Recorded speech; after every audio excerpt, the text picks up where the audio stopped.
All right. Welcome back. This is KP from First Class GP. In the previous video, I already showed you how to answer SAQ using the techniques we have learned. At least we tried two L1 questions, questions 2 and question 4. Now in this video, we're going to go through question 7 and question 8. Now if you haven't tried questions 7 and 8, please try them right now. You can pause this video right here. Okay, now that you have tried questions 7 and 8, right? So let's go through them. Question 7.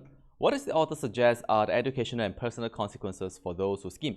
Now, you see the word suggest here, but it is not level 2. It's not what does it suggest about something. No. They are saying what did the author say are the educational consequences. Right. So this is a clear L1 question, and they tell you use your own words.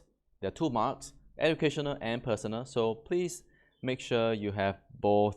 Okay, 1 mark for educational, 1 mark for personal. Now, before I talk about the question, where to find the answers, it's very important for you to take note. When you present your answer, you should write something like this. Okay, the educational consequence is that blah blah blah. Okay, and then the next part, the personal consequence is that blah blah blah. Okay? So important for you to present your answer clearly, so the examiner can see, this is for educational, this is for personal. Look at question 7, paragraph 7 here. Now they've already told you the answer will come from line 61 to 66, which is from here to here. Please pay attention at this point. Very important. If they tell you it's from this area, it's very likely that the answer will come from at least this line, at least these lines. Why? Now, if the answer does not come from here, why don't they just tell you 61 to 60, what is this? 64. Okay, they only tell you 61 to 66 because this sentence definitely has something there. So what I'm saying is, whenever you're given a large selection area, like these 6 lines, it's very likely that the starting and the ending line tend to contain some answers. So that's just a quick tip for you. Let's look at the answer, the passage here. They say, critics argue that this generation, they skim rather than delve. They click from source to source without real engagement. Okay, the skim rather than delve is here. Don't have to paraphrase it. Just, say, what is the consequence? They click from source to source. They don't engage with the content, and they don't consolidate the knowledge. That is the answer. Okay, clicking from source to source, no engagement, no consolidation. Part 2. Let's use green right here. They say equally superficial some claim are the connections with others. Nothing right here. Remember I said the end tends to be more important. So let's read further on. Instead, face-to-face encounters and true friendships are built on trust. Responsibility and give and take. So-called friends are amassed in. They are now amassed in online networks and easily disposed of. Yeah. Do we have to talk about true friendships? Not really. But if you want to, there is a contrast here. Friendships used to be true. Now they're just so-called friends. Yeah, we can just say no longer true. Okay, step number 3. Remember, we need to paraphrase. Let's paraphrase it. The first one, clicking from source to source, just maybe browsing or toggling mindlessly, toggling between tabs or browsing mindlessly without real engagement with content, without understanding, or comprehension. I'm not gonna write down. And the attendant consolidation of knowledge. Consolidation means synthesis or internalization of knowledge. You can change it to information. Consolidation means you take that knowledge and then you make it part of you yourself. Okay, I like to use the word internalization. Okay, part 2, the personal consequence is this: the true friends, the friends are no longer true. Yeah, non-genuine friendships are formed. Friends are amassed in online networks. You see the word amass, it is a metaphor. The word dispose of is also a metaphor. When you see a metaphor, tip for you, okay, one tip for you. If you see a metaphor in L1, what you gotta do? You don't have to try to, what does it mean now? What does it mean? Okay, it is okay to usually paraphrase it literally. So amass, you use another metaphor, okay, to paraphrase it. Use metaphor to paraphrase metaphor. Amass is like collect. We collect non-genuine friends, and we quickly dispose of them. We quickly discard them. And that is your answer. Again, I will not be writing down the answer. Okay, you can try it yourself. You can try it. You can try to present the answer yourself. And that is all for question 7. There are 2 points here. One for educational, one for personal. Separate your answer into this format. Now, question 8, right here. If you haven't tried it, okay, please try question 8 before you continue. Now, let's look at question 8. The author claims that technological advance is made at the cost of previous behaviors or dearly held principles. How does the remainder of the paragraph illustrate this? They're asking you for illustration. Whenever you see the word illustration, give me name. Look for name, look for place, look for time, okay? Look for specific example. It has, you should try to find things that are very, very specific.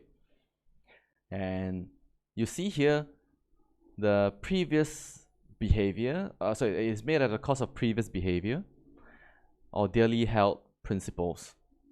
I see 2 things over here. Every time you see an or, pay attention. Behavior is your action. Dearly held principle, a principle is your belief, your actions and your beliefs. They are different. One, you can actually see it.